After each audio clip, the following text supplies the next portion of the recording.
Item ಯಾವುದೇ ಇರಲಿ try ಮಾಡಿ ಆಚಿ ಚಿಕನ್ ಮಸಾಲಾ. ಬಿಕ್ಲು ಶಿವ ಕೊಲೆ ಪ್ರಕರಣದಲ್ಲಿ ಬೈರತಿ ಬಸವರಾಜ್ಗೆ ಇನ್ನೂ ಕೂಡ ಮುಕ್ತಿ ಸಿಕ್ಕಿಲ್ಲ.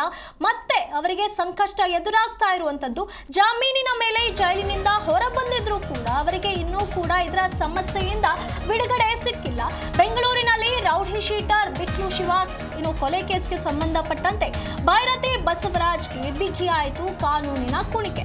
ಜಾಮೀನು ರದ್ದುಪಡಿಸುವಂತೆ ಹೈಕೋರ್ಟ್ಗೆ ಸಿಐಡಿ ಅರ್ಜಿಯನ್ನ ಸಲ್ಲಿಸಿದೆ. ಜೈಲಿನಿಂದ ಬಿಡುಗಡೆ ಬೆನ್ನಲ್ಲೇ ಶಾಸಕ ಬೈರತಿ ಬಸವರಾಜ್ಗೆ ಸಂಕಷ್ಟ ಎದುರಾಗಿರುವಂತದ್ದು. ಬೆಂಗಳೂರಿನ ಕೆಆರ್ ಪುರಂನ ಬಿಜೆಪಿ ಶಾಸಕ ಬೈರತಿ ಬಸವರಾಜ್ಗೆ ಮತ್ತೆ ಸಂಕಷ್ಟ ಎದುರಾಗಿದೆ.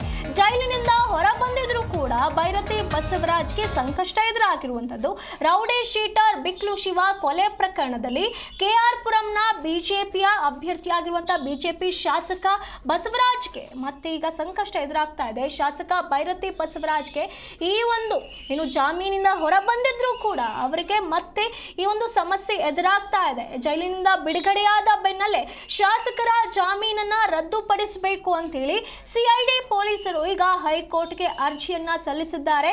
Rowdy sheeter Biklu Shiva alias Shivakumar ಕೊಲೆ ಪ್ರಕರಣದಲ್ಲಿ 5ನೇ ಆರೋಪಿಯಾಗಿದ್ದಂತ ಬೈರತಿ ಬಸವರಾಜ್ ಈ ರೀತಿಯಾಗಿ ಸಮಸ್ಯೆ ಬಂದಿದೆ.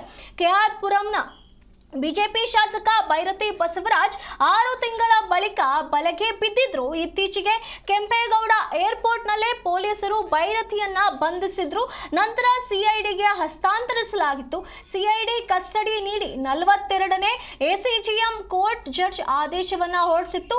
7 ದಿನಗಳ ಕಾಲ ಸಿಐಡಿ ಅಧಿಕಾರಿಗಳು 258 ಪ್ರಶ್ನೆಗಳನ್ನ ಮಾಡಿದ್ರು.